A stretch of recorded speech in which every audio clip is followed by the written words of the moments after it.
Erik Erikson and life Spain school. Erik Erikson سے پہلے ماہرین نفسیات زیادہ تر انسانوں کے بچپن پر اپنی توجہ مرکوز رکھتے تھے۔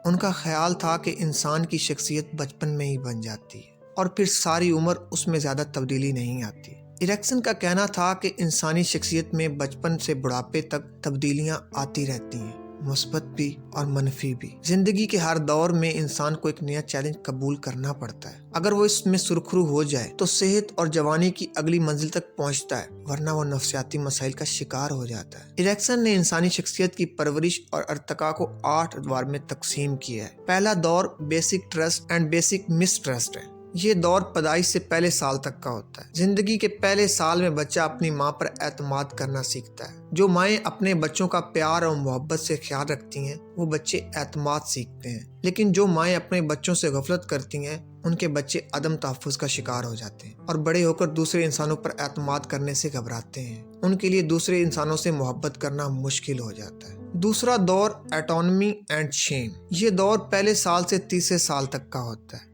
اس دور میں بچہ ماں سے قدرے دور بہتا ہے اور اپنے طور پر کام کرنا، مثلا واش روم جانا سیکھتا ہے۔ وہ مائیں جو بچوں کی صحیح نگہداشت کرتی ہیں وہ بچے اپنا کام خود کرنا سیکھ جاتے ہیں۔ جو مائیں بچوں کا صحیح خیال نہیں رکھتی وہ ندامت اور شرمساری سیکھتے ہیں۔ تیسرا دور انیشیٹو اینڈ گلٹ۔ یہ دور تیسرے سے چھٹے سال تک کا ہوتا ہے۔ اس دور میں بچہ اپنے جوتے کے تسمے باندھنا، کپڑے پہننا اور اکیلے کھیلنا سیکھتا ہے۔ جو مائیں اس دور میں بچوں کی مدد کرتی ہیں وہ بچے اپنا کام خود کر کے خوش ہوتے ہیں، لیکن جو مائیں اس دور میں بچوں کی صحیح تربیت نہیں کرتی وہ بچے احساس گناہ کا شکار ہو جاتے ہیں اور زیادہ کامیاب نہیں ہو پاتے۔ چوتھا دور کمپیٹنس اینڈ انفیریورٹی۔ یہ دور چھٹے سال سے 11ویں سال تک کا ہوتا ہے۔ اس دور میں بچے اپنے بارے میں رائے قائم کرتے ہیں۔ جن میں بچوں کی مثبت ماحول میں تربیت ہوتی ہے وہ اپنے بارے میں مثبت رائے، اور جن بچوں کی منفی ماحول میں تربیت ہوتی ہے وہ اپنے بارے میں منفی رائے قائم کرتے ہیں اور احساس کمتری کا شکار ہو جاتے ہیں۔ پانچواں دور آئیڈینٹی اینڈ رول کنفیوژن۔ یہ دور 12 سے 18 سال تک کا ہوتا ہے۔ اس دور میں نوجوان اپنی شناخت دریافت کرتے ہیں، میں کون ہوں کا جواب تلاش کرتے ہیں۔ جن بچوں کے ماں باپ کی شناخت مثبت ہوتی ہے وہ اپنی مثبت شناخت تلاش کر لیتے ہیں، ورنہ وہ اپنی شناخت کے بارے میں پریشان خیالی کا شکار ہو جاتے ہیں اور کھوئے کھوئے سے رہتے ہیں۔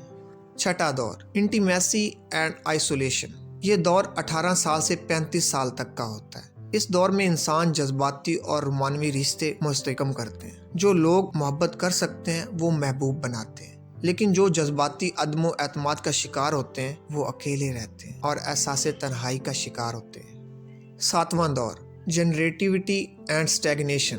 یہ دور 35 برس سے 64 برس تک کا ہوتا ہے۔ اس دور میں انسان ایک کامیاب اور فعال زندگی گزارنے کی کوشش کرتا ہے۔ صحت مند لوگ اپنے خاندان اور معاشرے کو مثبت خدمات سر انجام دیتے ہیں۔ اس کے مقابلے میں غیر صحت مند انسان اپنی زندگی اور وقت ضائع کر دیتے ہیں اور اپنی صلاحیتوں سے فائدہ نہیں اٹھاتے۔ انہیں آہستہ آہستہ یہ احساس ہونے لگتا ہے کہ ان کی زندگی بے مقصد گزری ہے۔